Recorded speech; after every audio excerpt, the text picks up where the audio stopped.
Today I'd like to talk about the Parami of wisdom. And this is the fourth Parami or perfection of Buddhism. But before I go any further, I'd like to offer a disclaimer. And that is that wisdom is a quality that I'm working on personally, and I certainly don't claim wisdom for myself. Indeed, the older I get, the more I realize that I don't know very much at all. Perhaps I know that life is impermanent and that one day we'll all die, and I know that when we get attached to our beliefs and expectations and how we think the world should be, we suffer. But in an absolute sense, I don't know that I know much else. Of course, I know things about how to navigate and respond to daily life, but I'm really talking about a deeper kind of wisdom here that doesn't depend on the external world. And on this level, I might call it the absolute level. Everything is a mystery, or it certainly is to me, a great mystery. The meaning and purpose of life, why we're here, what happens after we die, and so on.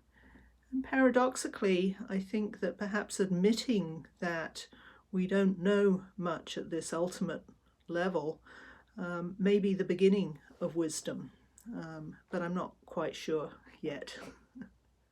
So that's my disclaimer.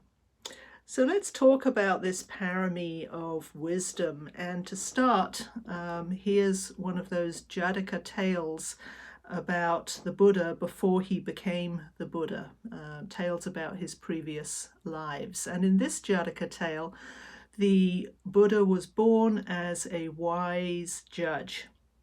And one day a woman went to bathe at the public baths, and she took her son along to bathe him too.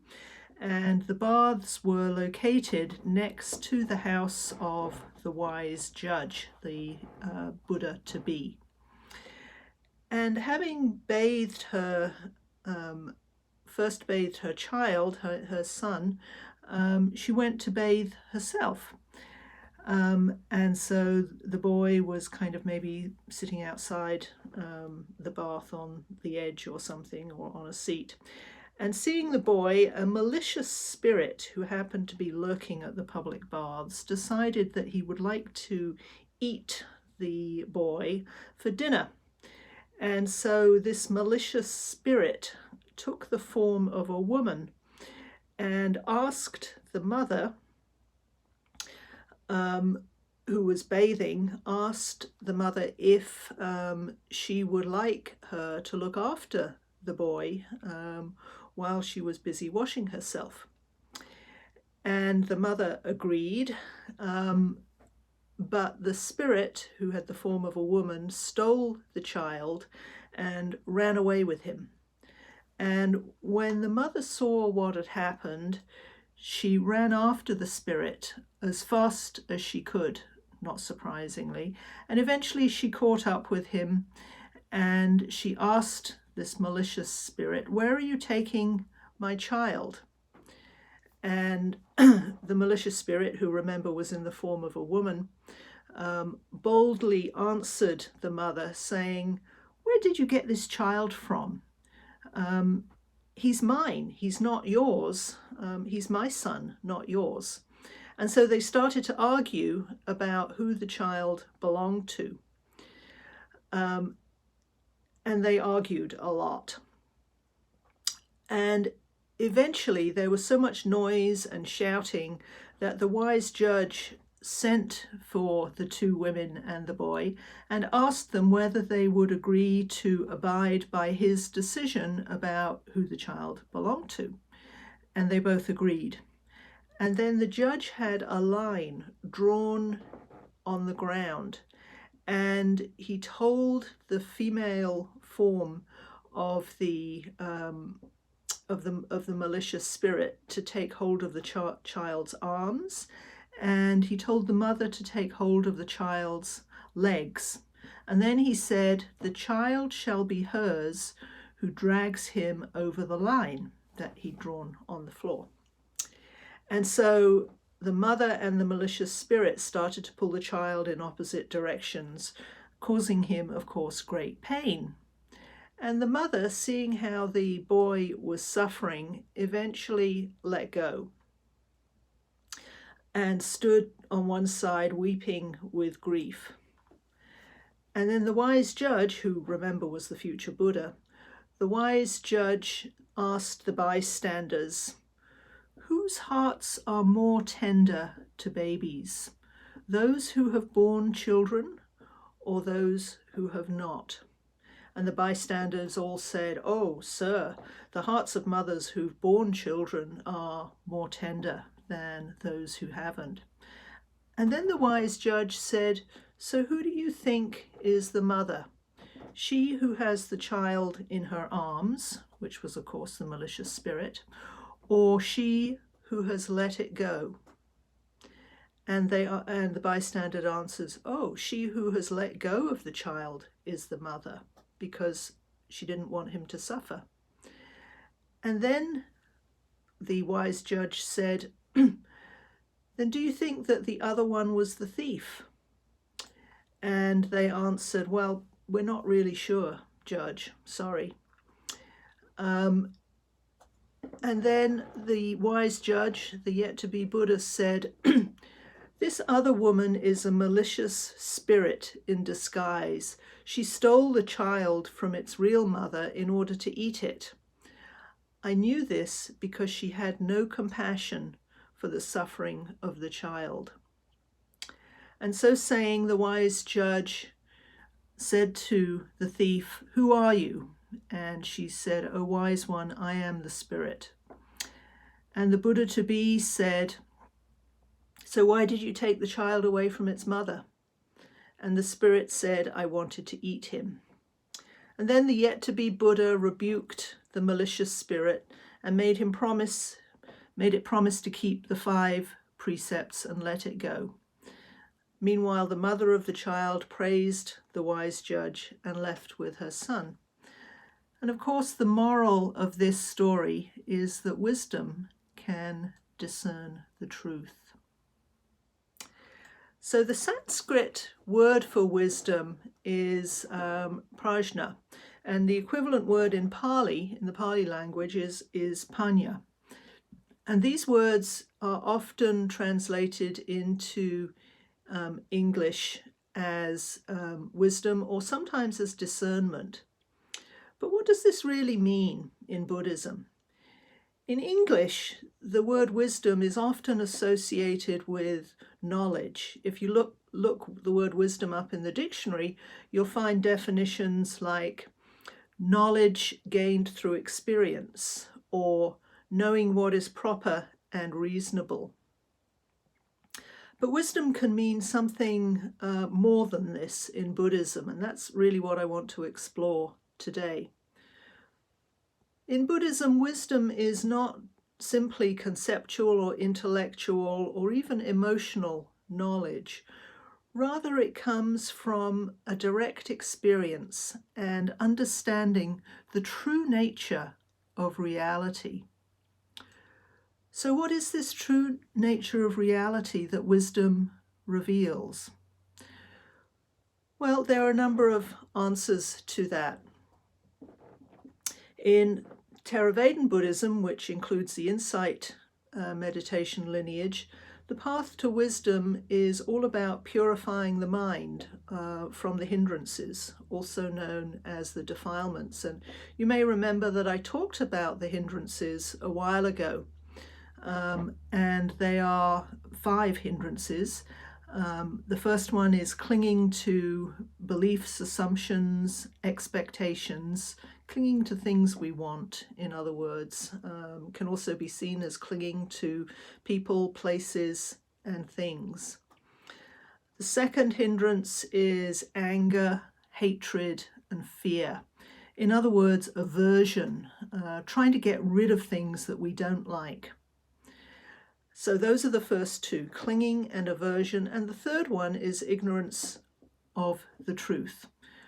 The fourth hindrance is physical and mental restlessness, and the fifth one is physical and mental laziness. And we purify the mind of these hindrances through meditation, and this is what yields wisdom. So as the hindrances are exposed and cleansed, we develop this discerning insight or wisdom, specifically into the three characteristics of existence. The fundamental impermanence of all things is the first characteristic of existence. The truth of suffering and what causes suffering. And thirdly, the absence of a fixed, separate, and solid self. So this is what we gain wisdom into when we purify ourselves of the hindrances. To put it another way, we might say that purifying the mind of the hindrances enables us to discern the Four Noble Truths, that life contains suffering, what causes suffering, that we can put an end to suffering, and how to end that suffering. And this clear seeing is wisdom. Buddhist texts often refer to three types of wisdom that personally I've found very helpful over the years. And I want to talk about these three types of wisdom now. The first type of wisdom in Buddhism is sometimes called learned wisdom or acquired wisdom. And this type of wisdom is what we learn or acquire from books or from listening to the Dharma. In other words, learning wisdom is what we learn from what is written or said. That's the first type of wisdom, learned wisdom. The second is what's called reflective wisdom. And this is the type of wisdom that results from thinking or reflecting on what we have heard or read. This reflective wisdom is the type of wisdom that arises when we ask ourselves whether something makes sense to us or not. Does it ring true based on our own experience? And it's important to remember that the Buddha never asked his followers to believe what he said. He always asked them to look into their own experience and reflect on whether what he said was true for them or not. That's this second type of wisdom, reflective wisdom. And then there's the third type of wisdom, which is wisdom acquired through spiritual realization. This is when you have a direct experience of insight and suddenly you just know that something is true.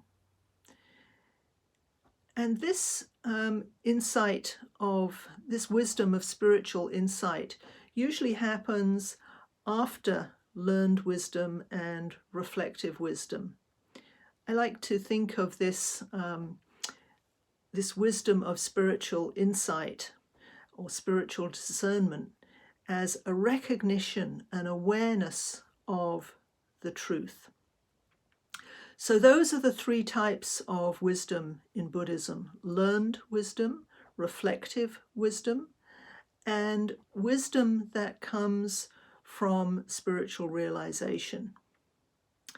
And reflective wisdom and the wisdom from spiritual realization both require meditation practices. And of course, learned wisdom requires some study or investigation, or at least paying attention.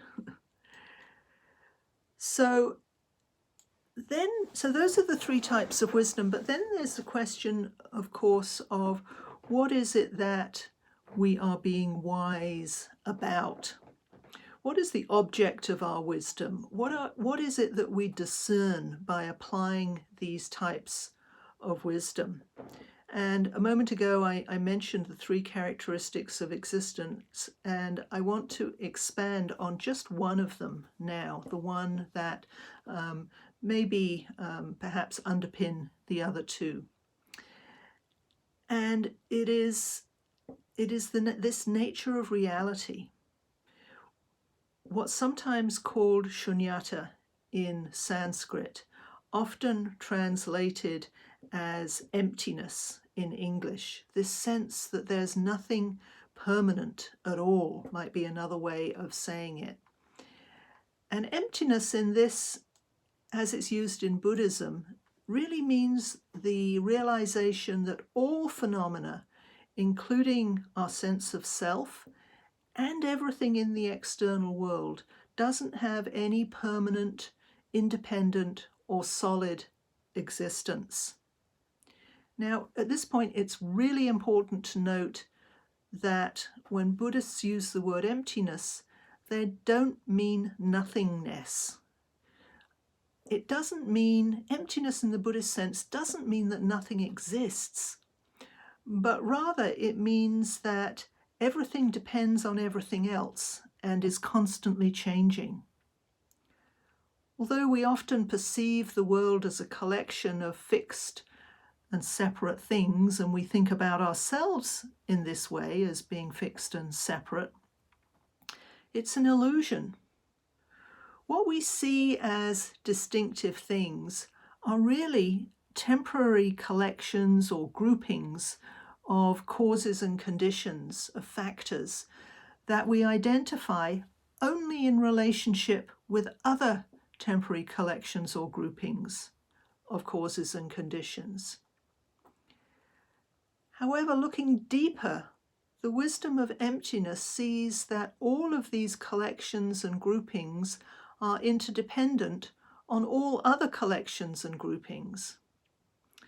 One of my favorite descriptions of emptiness in the Buddhist sense is by the Zen teacher Norman Fisher. And he says that emptiness refers to deconstructed reality. I love that phrase. And in more detail, he says, and I quote, "In the end, everything is just designation. Things have a kind of reality in their being named and conceptualized, but otherwise they aren't actually present. So everything is empty and connected, or empty because it's connected. Emptiness is connection, two sides of the same coin, if you like." I'm also very fond of Thich Nhat Hanh's description of this relationship between emptiness and interdependence. And he talks about it in relation to a sheet of paper very nicely. And this is what he said. "If you are a poet, you will see clearly that there is a cloud floating in this sheet of paper. Without a cloud, there would be no rain. Without rain, the trees cannot grow. And without trees, we cannot make paper. The cloud is essential for the paper to exist. If the cloud is not here, the sheet of paper cannot be here either. So we can say that the cloud and the paper inter-are." And if we look at this sheet of paper even more deeply, we can see the sunshine in it. If the sunshine is not there, the forest cannot grow. In fact, nothing can grow. Even we cannot grow without sunshine. And so we know that the sunshine is also in this sheet of paper. The paper and the sunshine inter-are. And if we continue to look, we can see that the logger who cut the tree and brought it to the mill to be transformed into paper, and we see the wheat. We know that the logger cannot exist without his daily bread, and therefore the wheat that became his bread is also in this sheet of paper, and the logger's father and mother are in it too. When we look in this way, we see that without all of these things, this sheet of paper cannot exist. We inter-are. It's beautiful. However, Thich Nhat Hanh's words, as beautiful as they are, provide only a conceptual understanding of interdependence and emptiness. And this isn't the same thing as having a direct experience of it. And although I certainly can't claim to have had lasting experiences of emptiness, I've certainly had momentary ones. However, there's not a lot I can say about them really, because there are no words, just an overwhelming kind of felt sense,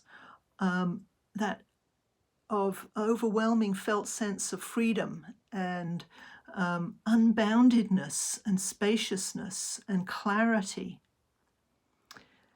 In the moment, a direct experience of emptiness changes the way we understand and experience everything. And that, according to the Buddha, is true wisdom. But even after the immediacy of that experience fades, it leaves a kind of delicious imprint in the mind, and it's something you don't forget quickly or easily. So to conclude, this parami of wisdom is something that we can develop through learning and through meditation. Using the three types of wisdom, learning wisdom, reflective wisdom, and the wisdom of spiritual realization, we can investigate and then come to experience the true nature of things, not solid, not fixed, not permanent, and thus completely dependent on everything else. And I'd like to end with a few words from Insight Meditation teacher Joseph Goldstein. And this is what Joseph says. Wisdom sees the impermanent, ephemeral nature of experience and the basic unreliability of these changing phenomena.